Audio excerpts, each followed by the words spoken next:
नमस्ते विद्यार्थी मित्रों, गुड मॉर्निंग। आज मैं कक्षा 5 गणित गम्मत में पाठ नंबर 11 क्षेत्रफल और घेरा के विषय में हम अभ्यास करेंगे।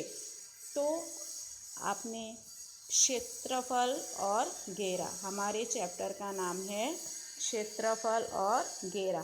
क्षेत्रफल किसे कहेंगे और घेरा किसे कहेंगे, ये हमें इस चैप्टर के अंदर देखना है। तो यहाँ पर देखो, यहाँ पर हमें एक आयत दिखाई दे रहा है। क्या बनाया हुआ है? आयत। ऐसा आयत बनाया हुआ है। ये आयत है जिसकी लंबाई कितनी है, कितनी सेमी है? 6 सेमी।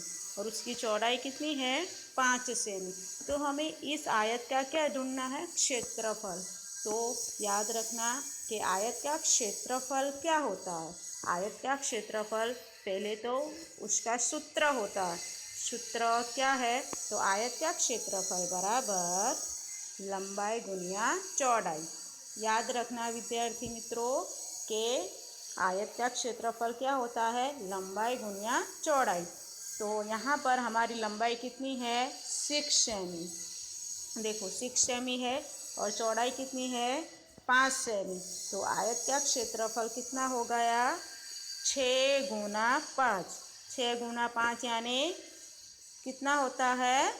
30 वर्ग सेंटीमीटर। ऐसे लिखा जाता है। क्या लिखा जाता है? वर्ग सेंटीमीटर। अब यहाँ पर वर्ग सेंटीमीटर क्यों लिखा जाता है? क्योंकि हम विभिन्न आकारों में 1 सेंटीमीटर के वर्ग रखे थे। क्या रखे थे? वर्ग रखे थे। किस तरह? तो मैं दिखाती हूँ। हमारा आयत है, देखो ये हमारा क्या है? आयत है ना? आयत दिख रहा है ना? इसके अंदर 1 सेंटीमीटर के क्या है? वर्ग रखे थे। इसीलिए यहाँ पर क्या लिखना पड़ता है? वर्ग सेंटीमीटर। मैंने यहाँ पर लिखा है cm स्क्वायर, सेंटीमीटर स्क्वायर, लेकिन इसको बोला जाता है वर्ग सेंटीमीटर। क्यों बोला जाता है? समझ में आया ना कि हम विभिन्न आकारों में 1 सेंटीमीटर के वर्ग रखे थे, इसीलिए यहाँ पर क्या लिखा जाता है? सेंटीमीटर वर्ग। अब हम इसका आयत का क्षेत्रफल निकाल लिया।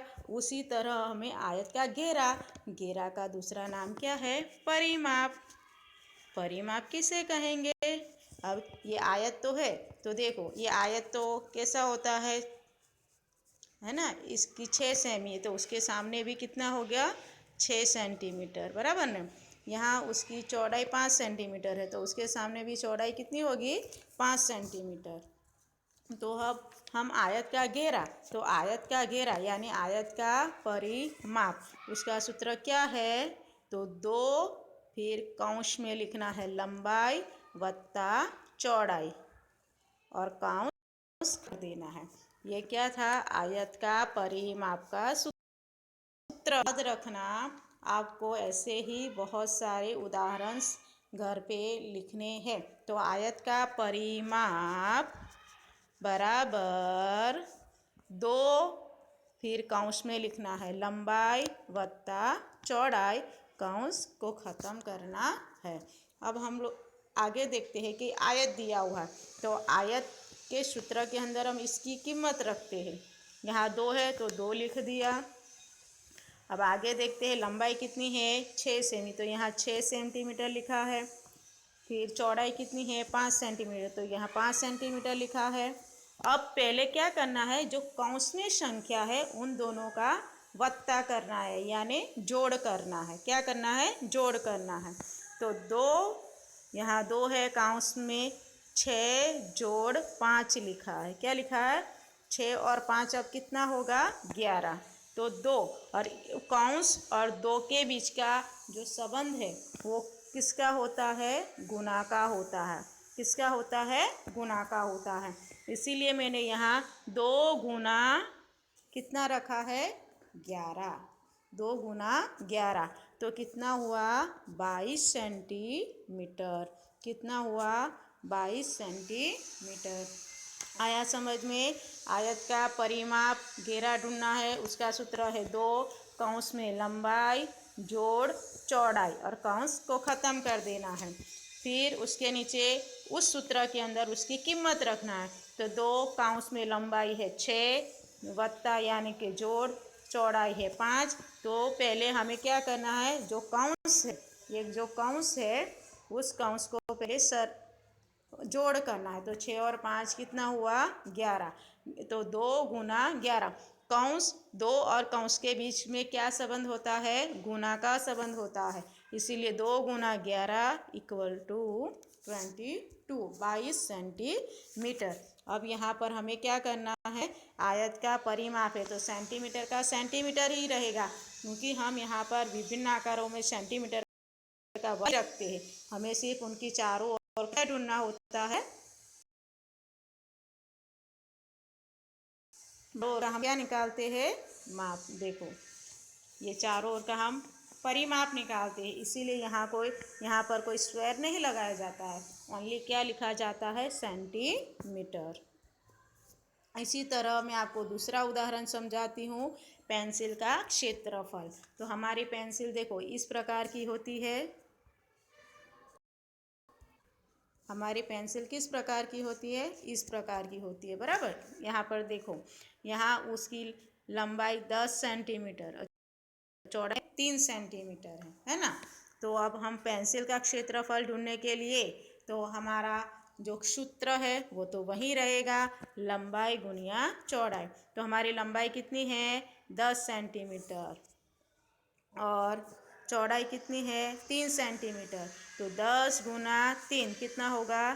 30 सेंटीमीटर वर्ग। इसे क्या बोला जाएगा? वर्ग सेंटीमीटर।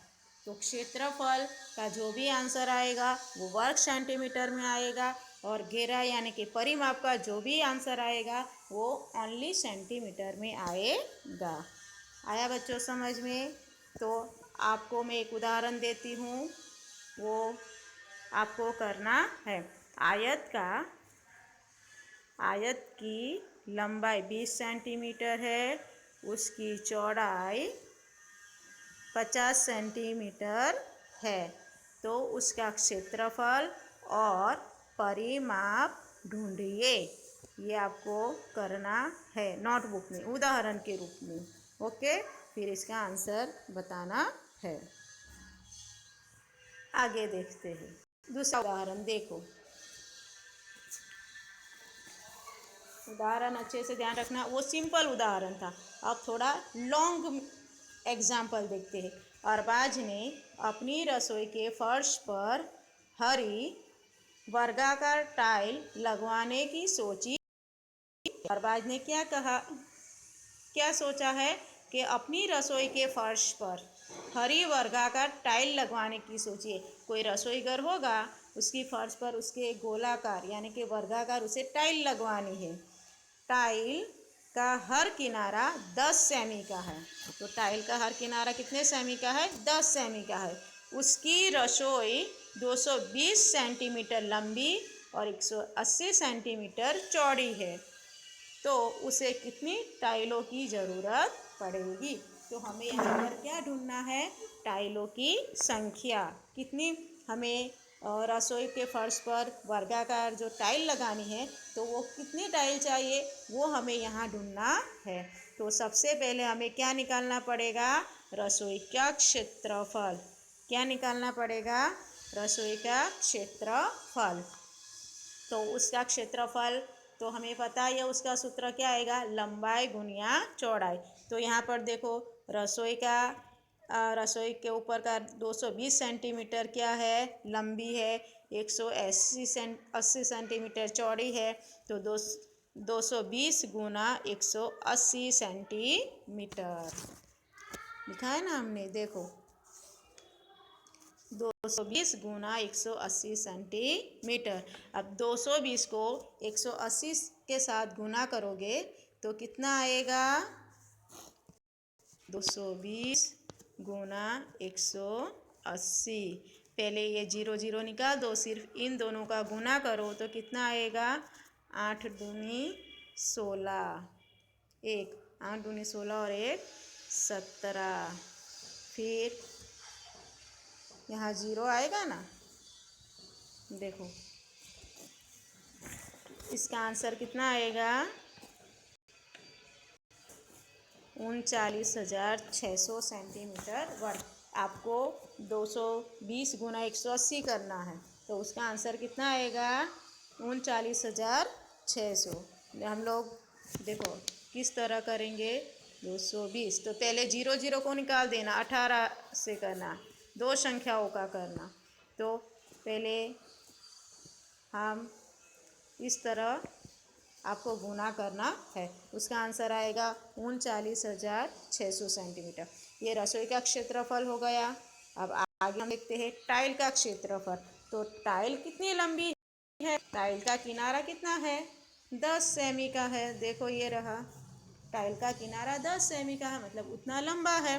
तो टाइल का क्षेत्रफल बराबर लंबाई गुणिया लंबाई, क्योंकि हम सब लोग जानते हैं टाइल कैसी होती है? आयताकार की, चौरस होती है ना। तो उसमें कोई चौड़ाई नहीं होती है दोनों, इसीलिए लंबाई गुना लंबाई।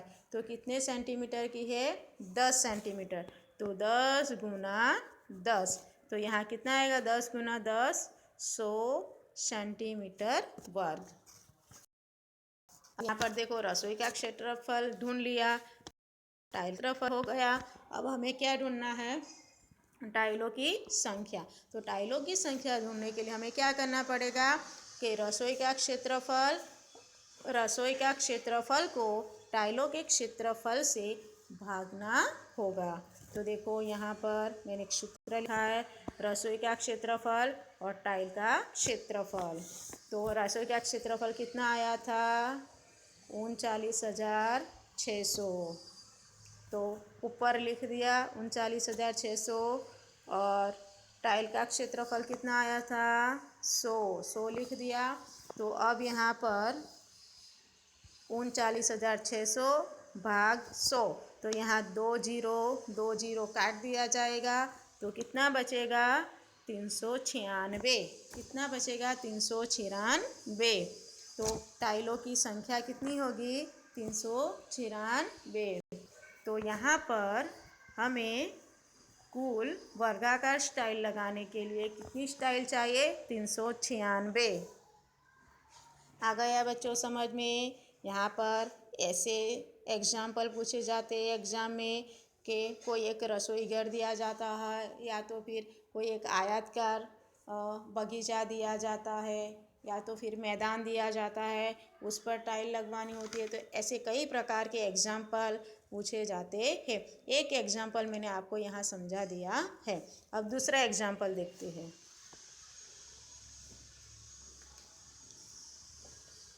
एक वर्गाकार की बाड़ की लंबाई 20 मीटर है, बगीचे की कितनी लंबी होगी? देखो बगीचा कैसा है? कैसा है? वर्गाकार है, ऐसा गोल है। अब उसकी लंबाई कितनी है? 20 मीटर है। कितनी है? 20 मीटर है। उसकी लंबाई 20 मीटर है, इसकी लंबाई 20 मीटर है। अब बगीचे की एक साइड हमें क्या लगवानी है? बाड़ लगवानी है। तो हमें उसकी क्या ढूंढनी पड़ेगी? चौड़ाई। क्या ढूंढनी पड़ेगी? चौड़ाई। तो बगीचे की लंबाई तो दी है, लेकिन चौड़ाई नहीं दी है, तो हमें उसकी चौड़ाई ढूंढनी है। तो उसकी चौड़ाई ढूंढने के लिए हम क्या करेंगे? तो बगीचे की चौड़ाई बराबर लंबाई और वर्ग। तो हम जानते हैं कि ये बगीचा है, तो उसकी बाड़ करने के लिए चारों तरफ हमें बाड़ करना पड़ेगा। तो कितनी साइड होगी? 4। तो लंबाई को 4 से क्या करना होगा? भाग करना होगा। लंबाई को 4 से क्या करना होगा? भाग। तो 20 भाग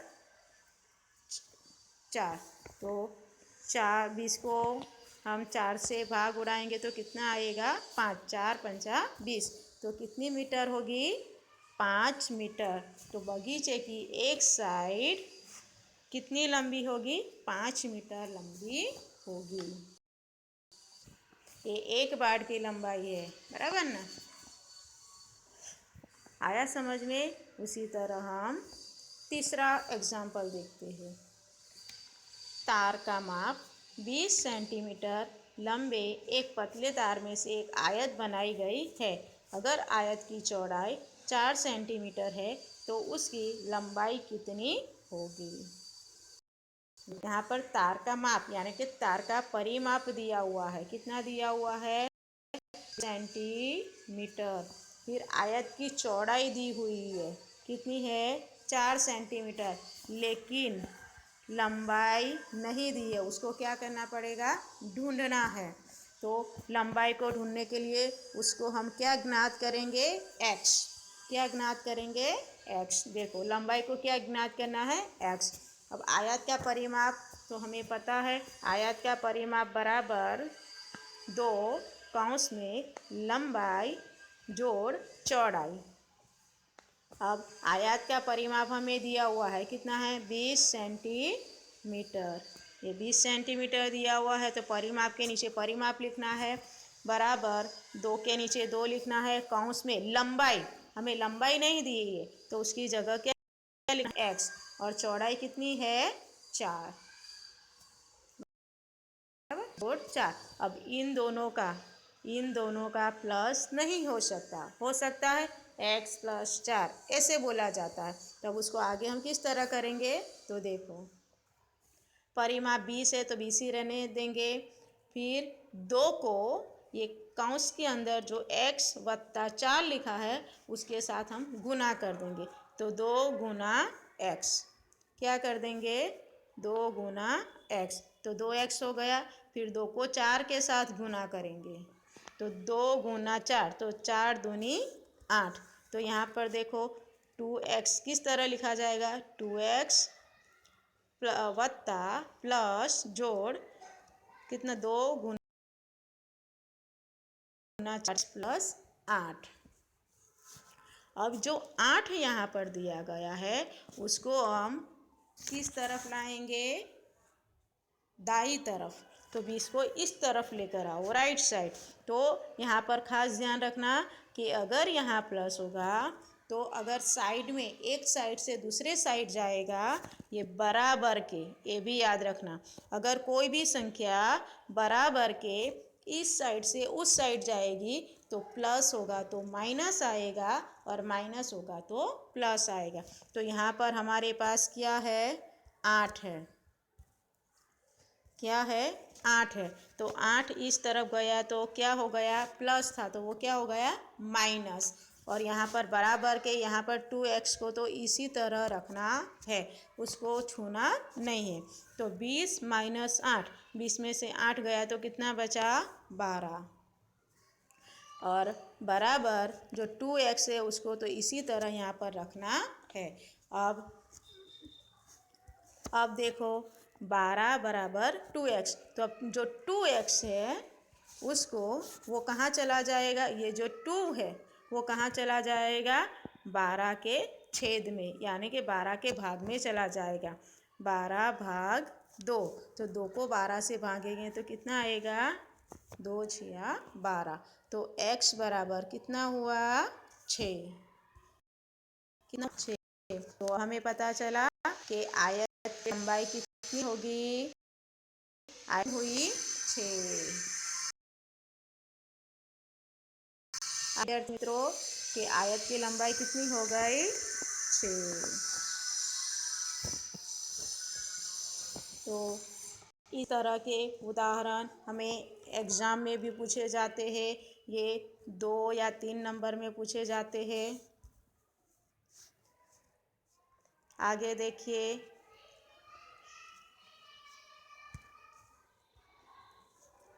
ये अरबाज वाला एक उदाहरण समझाया, वर्गाकार बगीचे वाले की बाड़ वाला एक उदाहरण समझाया, एक तार वाला पतले तार वाला आयत किस तरह बनाया जाता है उसका एक उदाहरण समझा दिया। तो इस तरह आपको आगे उदाहरण समझाना है।